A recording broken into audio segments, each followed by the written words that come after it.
Hi guys, welcome to the short video about the question if such a syringe bulb can really grow mold and bacteria or whatsoever inside. Some people are claiming that there is a risk of creating mold and fungus and bacteria or whatsoever inside, and for that reason there are some different constructions. Some can be separated here in the middle, some can be separated here from the tip, but most of them still look like these ones. A lot of people are using such syringe bulbs for flushing, but some also use them to pull out some stuff like from babies to clear the nose when they have a cold. This one has only been used for flushing, rinsing, so only clean water has been inside, and I've always been emptying it like that, making sure that there is no water inside. But of course there is always a little bit of remaining water, a couple of drops remaining humidity, and I've always been thinking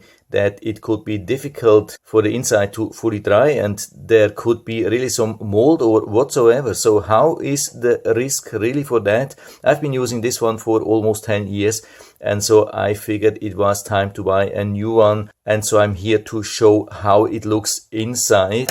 So I have some scissors here and I'm cutting really into this bulb to show how this thing looks. Could be absolutely devastating. Let's see how this is inside, if it's full of mold or whatsoever. And we can see, I would say it doesn't look super clean, but it's also not nasty, it's not moldy. I would say these are just the residues of the water. There are always some minerals and other stuff, but I would say there is definitely no mold. Also doesn't smell crazy bad or so. Also on this side, same thing, there is no real mold. So I would say if you really squeeze out all the water and don't leave it in a place where it has super high humidity all the time. I mean, I left this only in the bathroom, so it was not super dry, and it looks like it still dried without producing crazy fungus, mold or whatsoever. But of course, if you want to be 100% sure that there is nothing inside, then you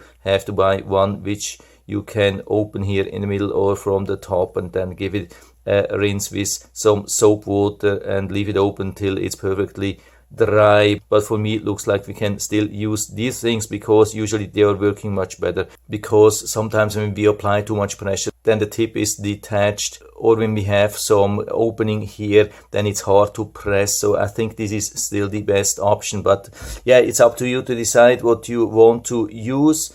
I just wanted to show you that, and I hope I've been able to help you a little bit with this video.